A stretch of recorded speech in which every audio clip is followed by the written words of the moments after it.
But if we were simply to create jobs, then a magic thing happens. It's not magic at all. But every person that comes off of unemployment then does not receive these government checks. Instead, they're down here making a wage and paying taxes. So every time we hire one more person incrementally, we decrease the amount that our government is spending, but we increase the amount that our government is taking in. And so employment, the creation of jobs, is not sort of a random possibility for us. It is an absolute necessity if we're to avoid this breakup of our economy that's projected down the road because of the way that we're living now. The Constitution is the agreement between the people and the government. Our founding fathers came from Europe, where they were living under monarchies. Our founding fathers came from Europe, where they had seen the excesses. They had seen the monarchies rule every single aspect of their life. When they got to this country, they were fearful of a government that was too strong. So they visualized this contract called our Constitution between the people and the government. The purpose of that contract was to keep the government in check, to keep the government's powers limited and small, and to increase the powers of the individual. That gave us the liberties that we have so well trumpeted and used as a guiding light for the rest of the world. Liberty and freedom are the great assets of this country. It's not our wealth. It's not the houses that we live in. It's the ability to choose for ourselves. And that's what our founding fathers wanted to protect in this contract called the Constitution. And that is what right now in Washington, agencies are walking past that Constitution as if it has no meaning. When it has no meaning, the individual, the voter, the person who just goes to work every day begins to have less and less rights, and the government begins to take more and more rights away from them. We see an alarming case in the issue of Libya. Now, I don't support Colonel Gaddafi at all in his reign, in his service, but I do wonder about a nation that will step aside from the rule of law and take the fight to Libya.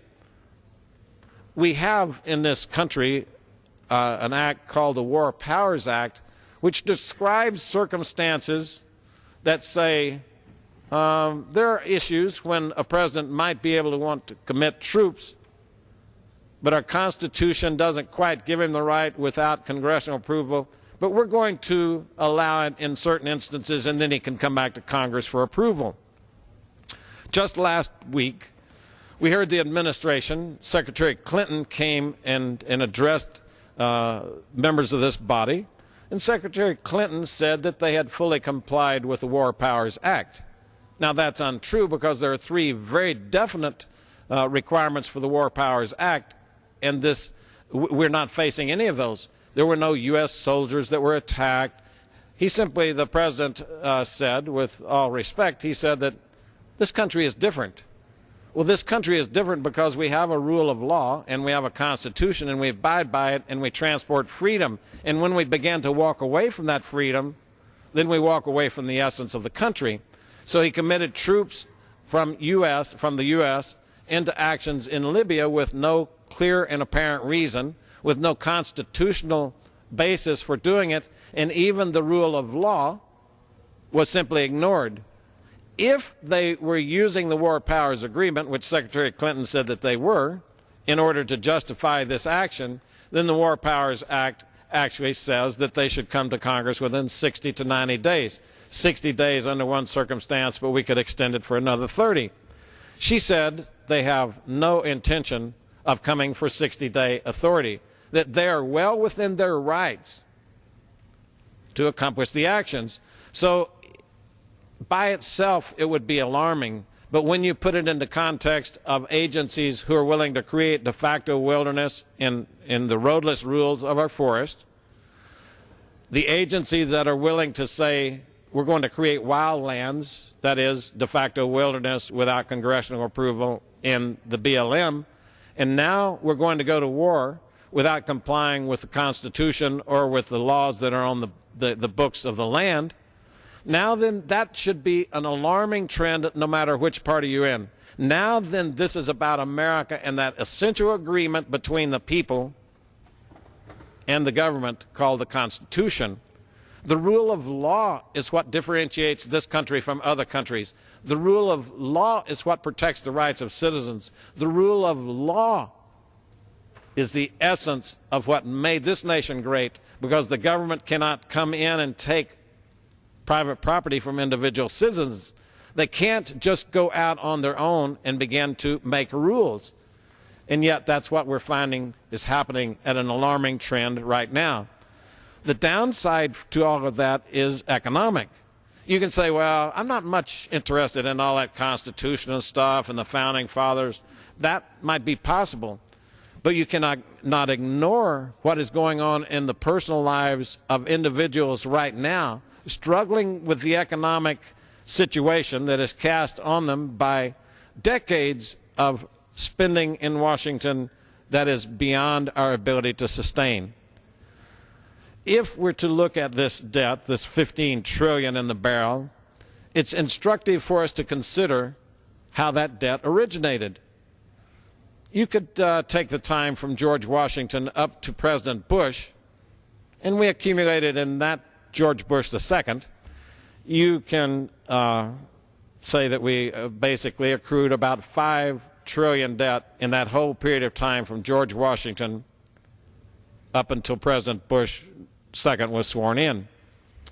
President Bush II, with the war in Afghanistan and Iraq and Katrina, those problems, ran up about $5 trillion in his time in office.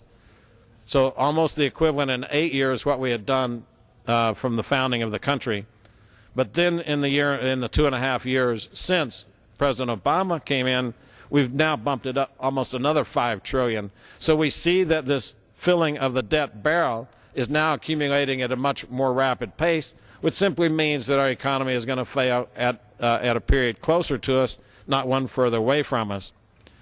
And all the while, Americans are saying, how does that Constitution affect this? The Constitution affects that because we're seeing different industries simply sent to other countries because it's too hard to do business in this country anymore. We make it against the law. We make the regulations too high. We make the circumstances too difficult. People would say, now, in what ways do we make the circumstances too difficult? One way that we should be creating jobs right now would be the medical field. Baby boomers are moving to retirement. Retirement is a very expensive age in anyone's life, and retirees are very expensive for governments to attend to. So baby boomers are moving to that area very quickly. They should be demanding tremendous amounts of medical service. And yet we find that those jobs that should be created in the medical field are frozen in place, unable to move forward because of uncertainty. And so rational people would say, what uncertainty? That then leads us to another chart that shows the ability of government to make life more complex. This is the medical system now since the passage of Obamacare, since the passage of that 2,200-page bill. It created new agencies, new institutions. You can consider yourself at one end of the chart and your physician at the other end, and you have to make your way through and touch the appropriate agencies before you get to see your doctor. Now, this is the reason this chart would cause anyone to sink back in horror and say, that's not what I wanted. I just wanted to check up to see if I'm okay with my local doctor. It is this chart that is then creating uncertainty in the minds of the healthcare field, and they're saying, we're not sure how this chart affects us, so we're simply not going to get into that new line of work. We're not going to expand and put money into research to create those jobs in the medical field because we have to go through so many pieces of this equation, and we're just going to let it sort itself out. This is always the problem with government. Government will build in processes that just simply can't be overcome. And so this country, which has been the source of so many good medical inventions and medical jobs, this country that has been that source now is being burdened down with regulatory agencies that simply say, we're going to impose this in your life, and companies are saying, okay, we're just going to wait it out. Other companies are saying we're going to have to lay off people. We've got 9.5% unemployment, 8%, whatever it is today. We've got unemployment. We need people to work. We're running at a deficit because we're spending more than we're bringing in. The last thing we need to do is put more people on welfare and unemployment and put them out of a job. And yet people in New Mexico, I'm hearing employers say, well, we've got to cut employees to get down below the caps required in this bill. So people are voluntarily terminating employees in order to comply with some aspect of this bill that says if you have more than this, then you have to jump through different hoops. So we, in many ways, our government, again, is creating the distress. It is man-created distress. It's government-created distress that is causing this 3.5 and 2.2. This is the root of the problems that we face economically. As our government is then spending more than it brings in, as it kills jobs so that we are bringing in even less and driving more people to unemployment and to welfare, the disparity grows greater. The government has to print more money. The money in your pocket becomes worth less. The uncertainty in the nation increases, and uncertainty causes, again, business owners to say, don't believe I'll create jobs right now. I'm afraid they're going to go up on my taxes to try to make this balance. When the government creates that mood on the part of employers, then they simply stop the creation of jobs, and that's what we're finding going on. You would say, well, uncertainty is not that really a big of a deal for a company, and I would simply ask you, do you put money in the stock market when you aren't pretty certain you're going to get a return? If you think it's just a roll of the dice to put your savings into the stock market, you would do that very hesitatingly. Well, companies are doing the same thing. They don't want to pour money into a venture and then have something regulated in on them, to have the taxes go up, to have it made to where they can't get their money back. And so companies are making the same decision that you would make personally. Now, recently the president complained about, 6 weeks ago, the president complained that companies are hoarding cash. He said it as an accusation. It is a true thing that companies have tremendous amounts of cash right now, but they're afraid because of the regulatory environment. They're afraid because of the prospect of taxes. They're afraid because of the prospect of new regulations to put money into industries. And so, therefore, jobs are being frozen again by the actions of our government. Two things would cause this situation to begin to balance. Number one is not raising the taxes, but lowering the taxes. There's a truism that says when you increase taxes, you kill jobs, and when you decrease taxes, you create jobs. And so it's counterintuitive that if we want to increase the 2.2 and lower the 3.5, then we need to lower taxes to where there's more certainty that people can say, I'll invest in that. I'm pretty sure I've got enough money for next year's tax bill. I'm sure that I've got the money in the bank to pay for this new equipment to hire another person. And on the other side, then the regulations have to match also. A friend of mine in Artesia, New Mexico, Bill Sweat, recently said to a group that was asking, what does it take to create a job?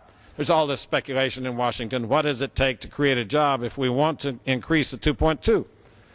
Mr. Sweat says, I'll tell you what it takes to create a job. He has a company that runs bulldozers. He said it takes $340,000 for me to create a job. That's what new bulldozers cost. He said, by the way, I have to have a pickup truck because they just frown on me driving the bulldozer down through the main streets of Artesia to get to the location, so I actually have to leave it out there on a truck and drive a pickup through town. So he said basically $400,000 I can put a new employee on. As